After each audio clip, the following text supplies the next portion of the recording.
알베르 까미 더 패스트.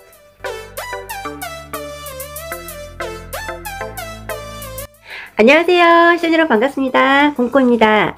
오늘은 이 책 알베르 까미의 패스트 책을 들고 왔습니다. 여러분, 이 책은 노벨문학상 수상작가 알베르 까미의 대표작이기도 하고요. 여기 표지에 보시면 책을 읽어드립니다 라는 그 방송에서도 다루어졌던 도서이기도 해요. 아직도 못 읽어보신 분들이 있다면 저의 영상을 보면서 한번 되짚어보는 시간을 가져보시기 바랍니다. 어느 순간부터인지 이제 코로나로 인해서 우리네 일상이 바뀐 지 오래됐죠. 작년 12월에 우연찮게 이제 발생했다고 하는데, 이게 자연 발생적인지 인위적인지 확실지도 않은 코로나 바이러스로 인해서 정말 분위기도 어수선하게 바뀌고 180도 우리의 삶이 바뀌게 됐습니다. 2020년 해가 바뀌면서 더욱 거세어지는 바이러스로 인해서 우리는 정말 다양한 방법을 생각해내면서 나라별로 또는 지역별로 국민들의 단합과 전쟁 같은 바이러스와의 싸움은 계속되고 있죠. 사회적 거리두기는 올 3월에 최절정기였던 것 같아요. 5월 중순 접어들어서 생활 속 거리두기로 바뀌었었고요.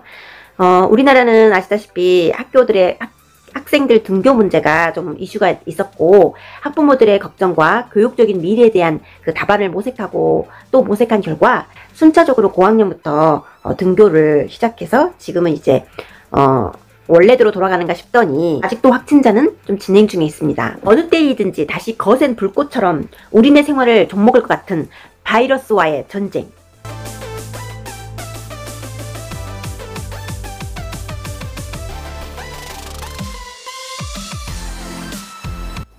패스트는 20세기를 대표하는 프랑스 작가이자 지식인 가운데 한 명인 알베르 까미에 의해서 1947년에 출간된 연대기적 소설이에요.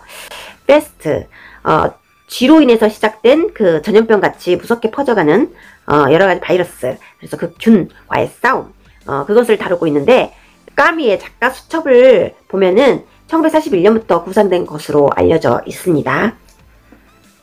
알베르 까미, 1913년 11월 7일 알제리의 몽도비에서 출생, 1918년 초등학교 입학, 1923 알제 고등학교에서 수학, 1930 알제 대학 입학, 폐결핵 첫 발병, 1932 잡지 시드에 4편의 글을 발표, 1941 오랑에서 소설 패스트를 준비, 1942 이방인 출간, 1947 패스트 간행하였고 그의 비평가상을 수상, 1949년 폐결핵이 재발, 1957 노벨문학상을 수상, 1960 몽트르 근교 빌브르뱅에서 교통사고로 사망.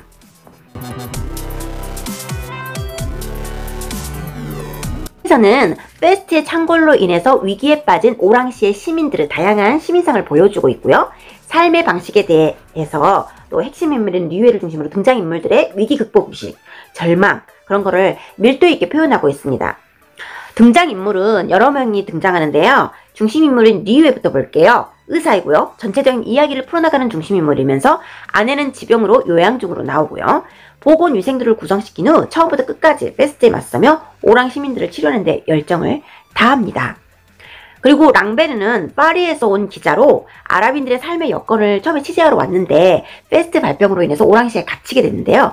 파리에 있는 자신의 여자친구를 만나러 지속적으로 탈출을 시도를 하지만 곧 체념하고 보건위생대에 자원하여 패스트에 맞섭니다. 그랑은 시청석이고요. 까르텔은 리웨의 친구 의사이며 패스트에 맞서 혈청을 개발합니다. 파눌르는 신부이자 꿋꿋한 의지를 갖고 전도와 교회 연설을 하지만 패스트가 발병하고 나서 곧 사망합니다. 그 외에 코타루와 타루가 등장을 하고요. 여러분도 아시겠지만 패스트의 시초는 14세기 중기 전 유럽에서 대유행했던 흑사병이라고도 해요.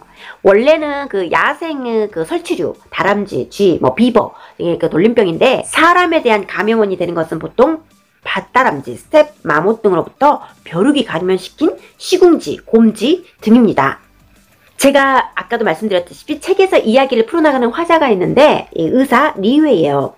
도덕적이고 냉철한 현실주의자이기도 한 그는 수많은 사람들이 죽어가는 모습을 보면서 끊임없이 고뇌하는 인물입니다. 그에게 가장 중요한 것은 첫째, 패스트에 걸리지 않고, 둘째, 패스트에 걸려도 그것을 남에게 옮기지 않으며, 셋째, 걸렸으면 죽지 않고 살아남아야 하는 것이죠. 그러면서도 밑바닥에서도 희망을 결코 잃지 않으려 노력하면서 패스트를 대체하고 오랑을 위기에서 구하고자 보건위생대를 조직합니다. 패스트가 창궐하는 시기에서부터 몇 달이 지나고 또 겨울이 가고 계절이 바뀌고 봄이 오는 시기, 리웨도 지칠 대로 지치지만 사람이기 때문에 결코 그래도 기계적으로 사람을 돌보지 않고 끝까지 사명감 있게 의사로서의 본분을 다하는 모습에서 제가 글을 읽으면서도 박수를 개인적으로 보내주고 싶었어요. 이방인이었던 랑베르 기자는 패스트 창궐 이후에 오랑을 빠져나가기 위해서 모든 수단을 강구하는 전형적인 일반 시민들의 모습처럼 그렇게 보였는데, 처음에는 이제 그런 태도를 보였지만 나중에는 자신의 그런 도피적이고 개인적인 모습을 부끄럽게 생각하고 떨어져 있는 여인이 보고 싶기도 했지만 모두가 살기 위해서는 어쨌든 패스트를 이겨내야 한다는 걸 나중에 자각을 하게 되고요.